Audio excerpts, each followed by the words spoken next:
Hello everyone, Exilium here, and Pridewind has finally updated on their site the first limited unit that we will be getting on release of Girls Frontline 2, Suomi.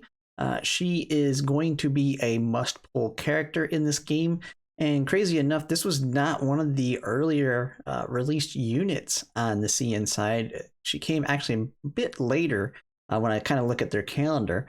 But she is a broken support character, so we're going to be starting way ahead with a really good unit right off the bat. Now, when we take a look at the skills, there's a lot of buffs in here that I can't find the complete details of, so this is not going to be a complete guide on everything in her kit, because I don't know what some of these buffs actually do, and I can't find true definitions to them. So I will be doing an updated guide when I do acquire her on the day of release. I'll get her, I'll go through all her skills, actually look at it, and then I'll release another video on how to use her. But for now, I think we would just take a quick look at her and all her skills and how she's going to be pretty much amazing for any team in this game.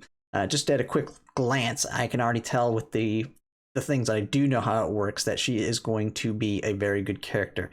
And I'd kind of equate her to being, if I want to compare it to like sort of Convallaria, similar to Coco, in terms of how important she is to your team. Now, first thing with Tsunami is that she is a support class unit and that she uses the SMG weapon type from this game. So something different from the units I've already covered. So she's going to have a little bit lower range, but she's going to be more focused on support versus actually being a damage dealer. And so we go ahead and take a look first at her trait or her passive skill. It's Source of Warmth. It's a healing support skill that has an AoE range of 7. It applies to all your teammates within that range.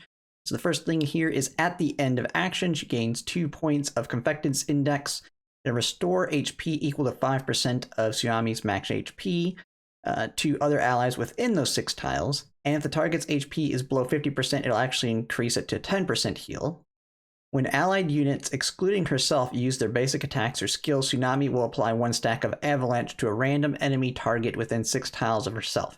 Now, Avalanche is a debuff that I was able to find the definition of how it works.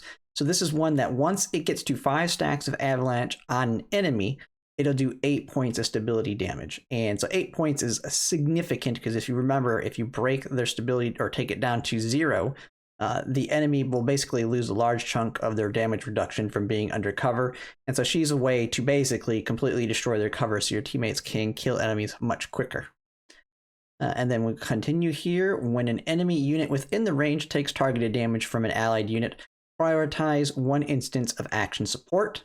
And if you remember what action support is, it's kind of like a follow-up attack type deal. Same thing that we had with the first lady I talked with, the 1 standard unit. So she'll follow up attack after someone else uses their target attack, dealing 80% attack power as physical damage and 3-point stability damage. And then it applies critical damage up 1 to the allied unit. This effect can be triggered up to twice turn. And then if Tsunami's HP is above 80%, gains Speed Drift Sprint. And so I didn't find the exact definition of Speed Drift Sprint, but this sounds like a skill that is going to either increase movement or her speed within the turn order. I could not find the definition on that one. So if anyone wants to post that in the comments, just let me know. So nice little buffs there. I mean, critical damage up to the allied unit attacking as well is pretty good.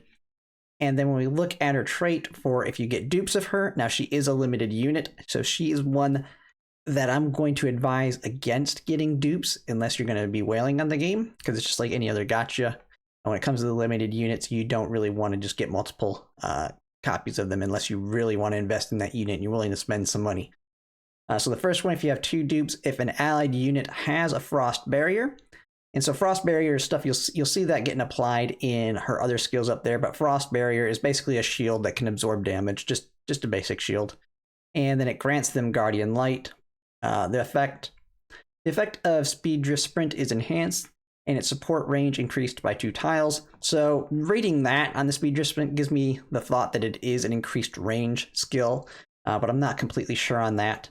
Then if you have the Fortification Segment 5 or the 5th dupe, the effect of Guardian Light is enhanced. If the Frost Barrier is not broken when the unit is attacked, it'll deal 1 point of fixed stability damage to the attacker. So when they attack units with Frost Barrier, if they don't break it, they're actually going to take some stability damage from that. The number of times support action can trigger per turn is increased by 1. And for other allied units within 4 tiles of Tsunami, restore 1 point of stability index. So that one's really big there. I mean, this is going to take 5 dupes to get, but just getting that extra follow-up attack there, as well as restoring stability to your teammates, is really nice with her skill there. And so we go and take a look at her basic skill here up at the top. It's Pelting Snowflake. This is one where you select one enemy target within the 6 tiles. It deals physical damage equal to 80% of her attack power. It's a single target, does stability damage of 3. Nothing too crazy there. Then we have our first active skill here, Winter's Wrath. This is a targeted light ammo freeze attack and single target attack, cooldown of 1, range of 6, and it does 4 stability damage. So select one enemy target within 6 tiles and deals freeze damage. So she's using the element freeze, equal to 100% of your attack power. This skill deals a fixed damage equal to 50% of her defense with a reduced critical rate by 100%. For each allied unit within 6 tiles, increased stability damage dealt by 1 point. So this is one where you can do a very large chunk of stability damage. Because one of the big things you'll notice with her kid, of already looking at her passive, is that she wants to be close to her teammates. She's supporting her teammates, and a lot of her support is not only giving them shields, but also breaking the damage reduction from cover by doing a lot of stability damage. And so if she's around her teammates, she can ramp this up to a lot of stability damage there. Now, regarding her dupes and fortifications segment 4, if you get the 4th dupe, if a stability break is triggered, so you knock their stability down to 0, the fixed damage is increased to 125% of defense. So a 25% increase in that buff from her defense if you're breaking their stability after you do the attack. And now you're breaking their stability, so you're also doing a big attack against them, because once their stability breaks, you're taking down a lot of their damage reduction from cover. So that just increases her damage quite a bit there if you have that 4th dupe, but unlikely that you're going to be getting that. We take a look at her other active skill here, Snow's Grace. This one is a buff. The range is 6, single target, and has a cooldown of 2. So this one applies a frost barrier to a selected ally within 6 tiles, excluding herself for 2 turns. Remember, this one is a barrier. This barrier absorbs damage equal to 130% of Tsunami's basic attack power up to a maximum 100% of the target's HP. And so if set up correctly, you're going to basically double the effective HP of whoever you put this shield on, because if you want to set it up so you're pretty much covering all of the HP of the unit you're putting the shield on. This will also restore stability index by 2 points on the unit that you put it on, and then applies defensive support based on the number of enemy units within 5 tiles of selected target for 2 turns. So you'll get a bunch of stacks of defense support depending on how many units around them. So that'll be really good to throw on like your tank that's kind of out there surrounded by enemies.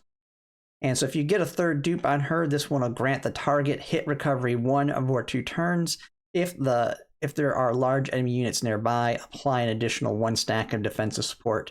And so nice little buff to her there. And finally, we're going to go ahead and take a look at the ultimate skill now, Snowfield Radiance. This one has a range of 6.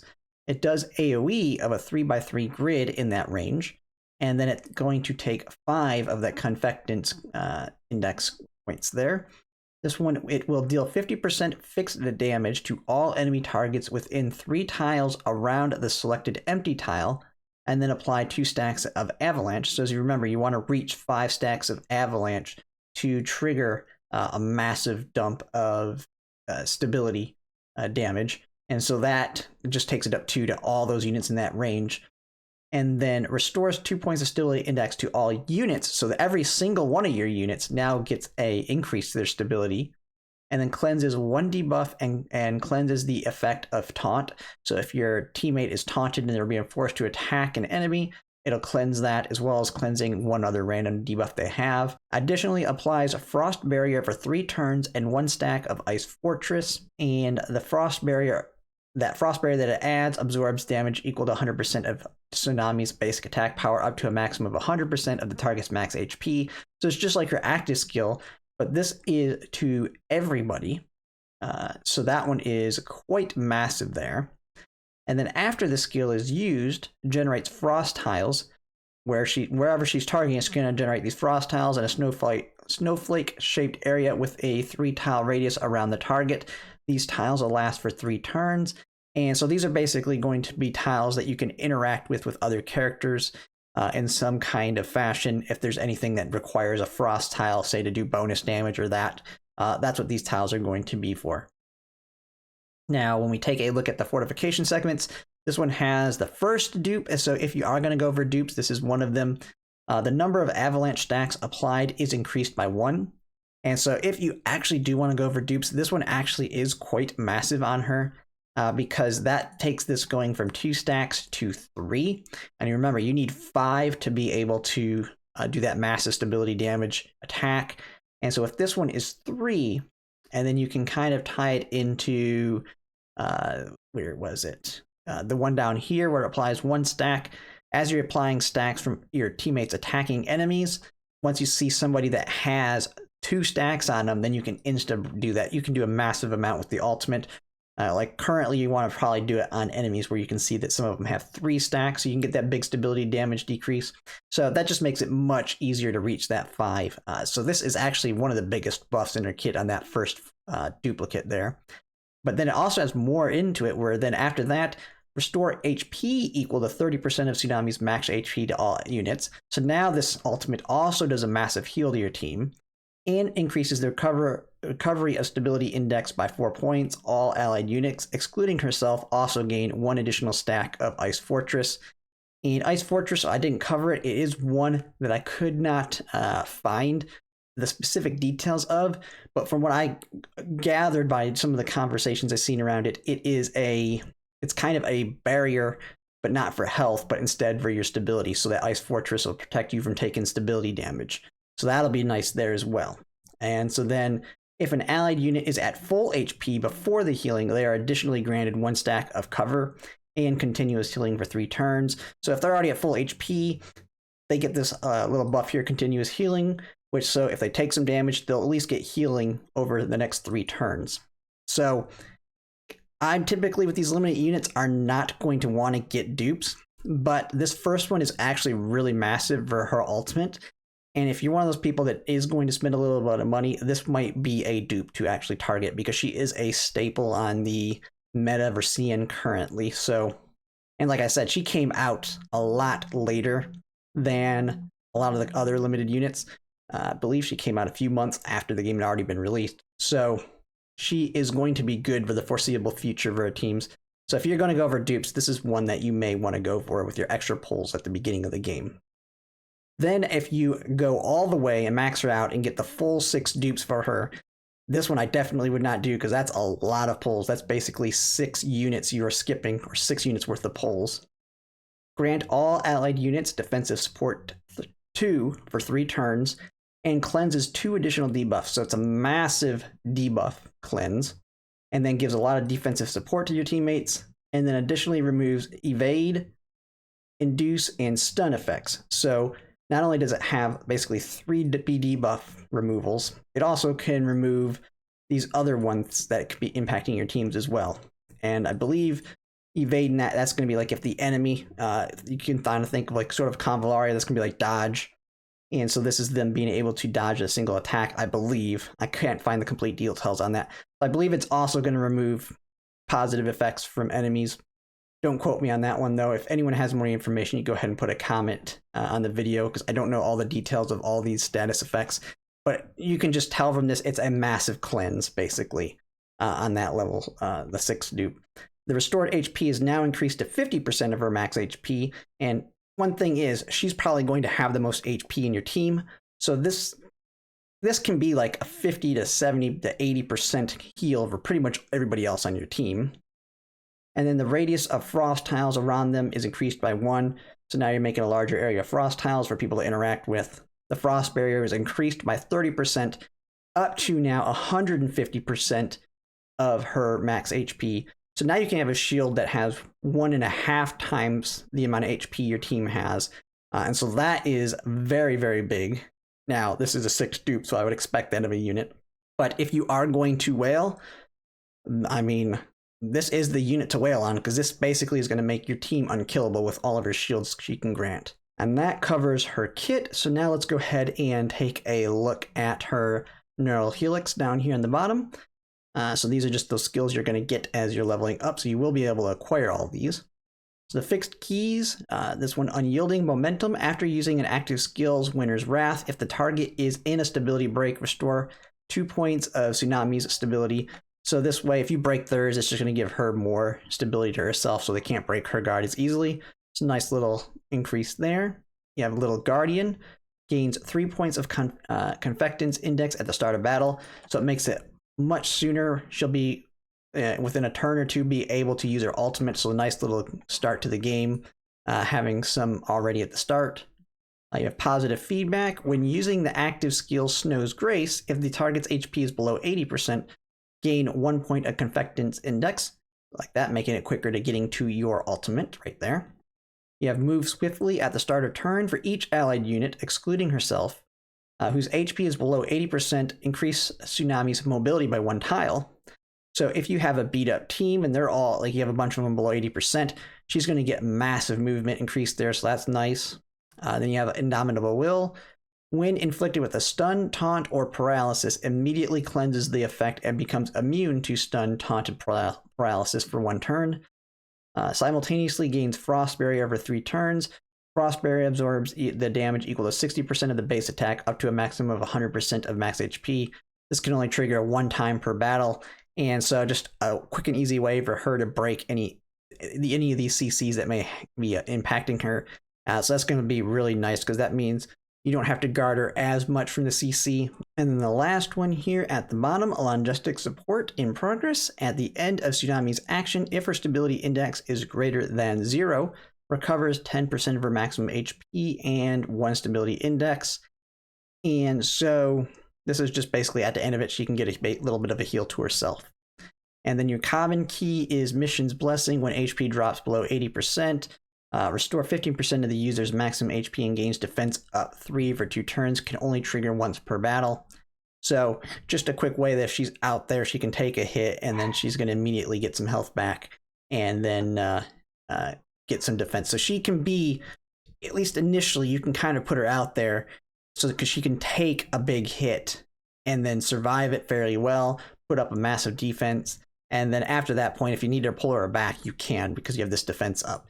So really nice there with her keys. And then the last thing here, she is a limited unit, so she does have a limited signature weapon. This is Unspoken Calling. It's an SMG, as she uses SMGs. Its trait is increase the damage dealt to the Marley Thermal Power Plant faction. So this is going to be a faction in the game, so it's going to make it where she does more damage to that specific faction. That's by 2.5%. If the target is under the effect of Frigid, this bonus is further boosted by another 2.5%. And so the trait there, I mean, it doesn't seem all that good in terms of that trait, but I haven't played the game yet. I don't really know how the factions work. That seems very selective on the weapon. But then again, when we take a look at the effect on it, increases freeze damage dealt by all allied units by 10%. So it's a signature weapon. You're probably only going to want to get 1 copy unless you're whaling. So we'll kind of go with that 10%. If you whale, you can get up to 20% with the dupes. But all frost damage will be increased by 10%, and then increases the effectiveness of, and this is kind of, I think, the big one of this signature weapon, increases the effectiveness of shields by 10 to 20%. If their user's stability index is greater than 0, the effectiveness of shields is further increased by an additional 10% before using the ultimate. And if you're going to go for the signature weapon, this is where it's going to be key, because it's just going to make those shields that she puts on your teammates even bigger. And that's where it's basically making it where your team cannot die because they have just such massive shields on them. And that pretty much covers her. I mean, she is, as you can tell from the kit already, going from the standard units that I talked about in the beginning to her, just massive amount of support that she can apply to a team. That's why I was kind of comparing her to the Coco of sort of Convalaria, in that, I'm going to pretty much advise everybody to get her. The real nice thing is she is coming out as our first limited unit. So we're going to get that first massive influx of pulls from doing all the story content and all that. And so she's going to be very easy for us to pick up, versus where in CN, she came later down the road where they may have already blown a lot of their pulls on other units. So she's somebody I'm going to tell everybody to pick up because she is coming immediately. And this is a case where, at least in my case, I might be going with the signature weapon. We'll just kind of have to see once the game releases. But I really like the idea of having this massive shield buff. I don't know how important this trait's going to be, but I'll have to kind of look at that once the game releases and I can do more in-depth look on them. So when we kind of look at like what the review says on her for Pride, when what they have said from taking from CN, the pros provides an insane shields to all allies, of course, has healing built into her passive and can further increase her healing by just having one dupe. And that's like what I said in her ultimate, that ultimate first dupe is very massive. And if you are going to go for dupes, if as a light spender, the first dupe is probably the only one I would say go for. All the others, while they're good, you're starting to now pull away from being able to get more units down the line. So that's the most farthest you probably want to go there. Provides a good amount of buffs too. So she has a trifecta of shielding, healing, and buffs. Of course, that's massive. And then her base kit is decent enough without needing dupes. So even if you don't get that one dupe, she has a really good base kit with no dupes. That is amazing. And I like how on Pride went on the cons. She has no cons. She is a super support, which is of course true. She is just can do everything for your team. And you're pretty much, if you get, once you pick her up, you're going to use her on like everything you do pretty much until she gets power equipped, which she has not yet had happen to her on the CN side of things. So you're looking at a long period of time before you're going to be dropping her from your teams. And even then, even if someone power creeps her in the future, you have she can fit in with the Frost specific teams because she does deal with Frost. And so she'll always be, I don't see her getting power equipped in that ever. And so she'll always be a core of Frost teams in the future. But yeah, that pretty much covers her. I will absolutely be pulling her on release. I will be debating on whether I will be pulling for a dupe and her signature weapon. We'll just have to see once the game releases. If you've watched me in my other games on releases, I always generally buy those first packages they give that usually have the best value in terms of getting pulls when you're spending money on a game like this. And so we'll kind of have to see how much pull currency we're getting at the beginning of the game. And if I feel like I'll still be able to pull the future units after her, even with getting a dupe and her signature weapon. But for sure, I'm 100% getting her. And I would advise anybody else, if they're on release with her, to pull her. But yeah, we'll kind of just end it here. If you like my content, you can like, comment, and subscribe. It really helps. And then I will do a more in-depth look at her once I actually get her in game, where I can actually tell you exactly what some of those skills do that I didn't know what the actual buff meant. But yeah, thanks for watching.